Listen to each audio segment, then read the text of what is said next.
बोले पुरुषोत्तम भगवान की जय।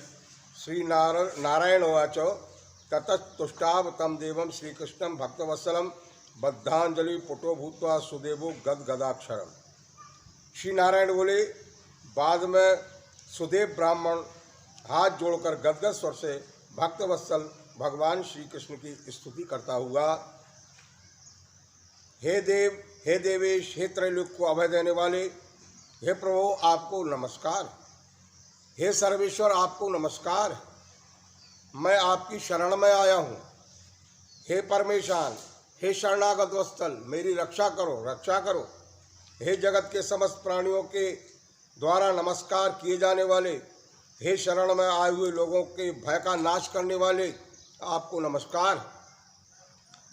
आप जय के स्वरूप हैं, जय के देने वाले हो, जय के मालिक हो, जय के कारण हो, विश्व के आधार हो, विश्व के एक रक्षक हो, दिव्य हो, विश्व के स्थान हो, फलों के बीज हो, फलों के आधार हो, विश्व में स्थित हो, विश्व के कारण हो, फलों के मूल हो, फलों के देने वाले हो, तेज स्वरूप हो, तेज के दाता हो, सब तेजस्वियों में श्रेष्ठ हो, कृष्ण हो, विष्णु यानी व्यापक हो, वासुदेव हो, दीन वत्सल हो, ऐसे आपको मैं नमस्कार करता हूँ।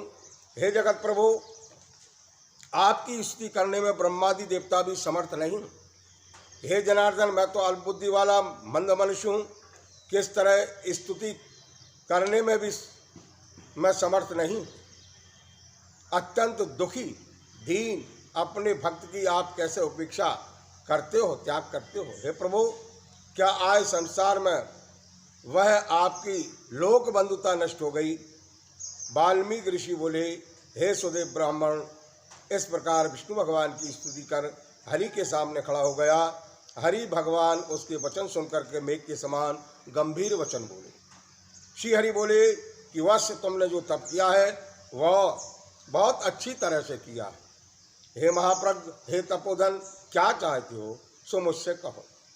तुम्हारे तप से प्रसन्न मैं उस वर को तुम्हारे लिए दूंगा, क्योंकि आज के पहले ऐसा बड़ा भारी कर्म किसी ने भी नहीं किया है। सुदेव शर्मा बोले कि हे नाथ, हे दीनबंधो, हे दयानिधे, यदि आप प्रसन्न हैं तो हे विष्णु, हे पुराण पुरुषोत्तम, कृपा करके मेरे लिए सत्पुत्र दीजिए। हे हरे, पुत्र के बिना यह सूना गृहस्थाश्रम मुझको और धर्म मुझको प्रिय नहीं लगता है। इस प्रकार हरि भगवान सुदेव शर्मा ब्राह्मण के वचन सुनकर के बोले। श्री हरि भगवान बोले कि हे द्विज, पुत्र को छोड़कर बाकी चीज़ों को ना देने के योग हैं, उनको भी मैं तुम्हारे लिए दूंगा, क्योंकि ब्रह्मा ने तुम्हारे लिए पुत्र का सुख नहीं लिखा। मैंने तुम्हारे भाल देश में होने वाले समस्त अक्षरों को देखा, उसमें 7 जन्म तक तुमको पुत्र का सुख नहीं। इस प्रकार वज्र प्रहार के समान निष्ठुर हरि भगवान के वचन को सुनकर जड़ के कट जाने पर वृक्ष के समान वह सुदेव शर्मा पृथ्वी तल पर गिर गया। पति को गिरे हुए देखकर गौतमी स्त्री अत्यंत दुखित हुई और पुत्र की अभिलाषा से वंचित अपने स्वामी को देखती हुई रोती हुई रुदन करने लगी। वाद धैर्य का आश्रय लेकर गौतमी स्त्री गिरे हुए पति से बोली। गौतमी बोली, हे नाथ, उठिए उठिए, क्या मेरे वचन का स्मरण नहीं करते हैं।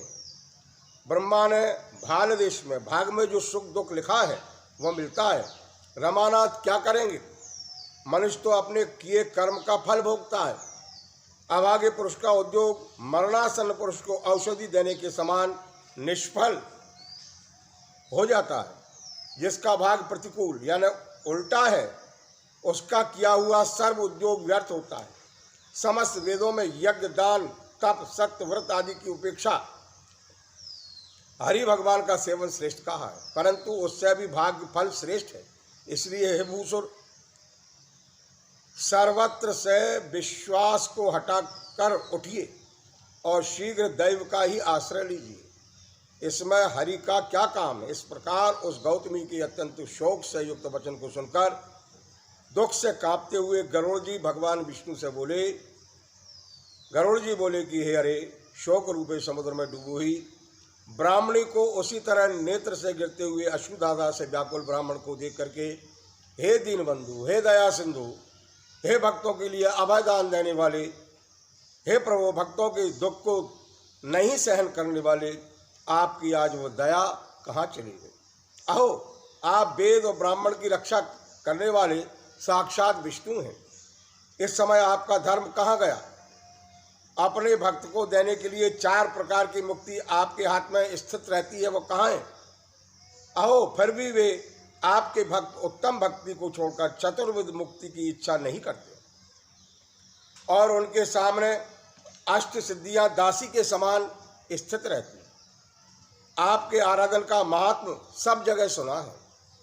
तब इस ब्राह्मण के पुत्र की वांछा पूर्ण करने में आपको क्या परिश्रम है? हाथी दान करने वाले पुरुष को अंकुश दान करने में क्या परिश्रम है? अब आज से कोई भी आपके चरण कमल की सेवा नहीं करेगा।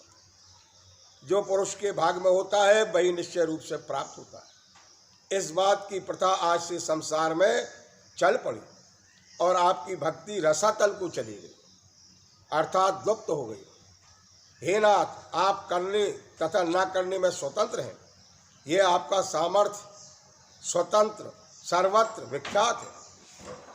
आज वह सामर्थ्य इस ब्राह्मण को पुत्र प्रदान न करने से नष्ट होगा, इसलिए आप इस ब्राह्मण के लिए अवश्य एक पुत्र प्रदान कीजिए। सुदामा ब्राह्मण ने आपकी आराधना कर उत्तम वैभव को प्राप्त किया। आपकी कृपा से सांदीपनी गुरु ने मृत पुत्र को प्राप्त किया। इन कारणों से पुत्र की लालसा करने वाले ये दोनों स्त्री पुरुष आपकी शरण में आए हो। श्री नारायण बोले, इस प्रकार विष्णु भगवान अमृत के समान गरुड़ के वचन को सुनकर गरुड़ जी बोले, अपि पक्षीवर गरुड़ जी से बोले, हे बहनते, इस ब्राह्मण को अभिलषित इच्छित एक पुत्र शीघ्र दीजिए। इस प्रकार अपने अनुकूल हरि भगवान के वचन को सुनकर गरुड़ जी ने अत्यंत प्रसन्नचित होकर उस पृथ्वी के देवता ब्राह्मण दुखित ब्राह्मण के लिए अनुरूप सुंदर पुत्र को जल्दी से दे दिया। बोले पुरुषोत्तम भगवान की जय।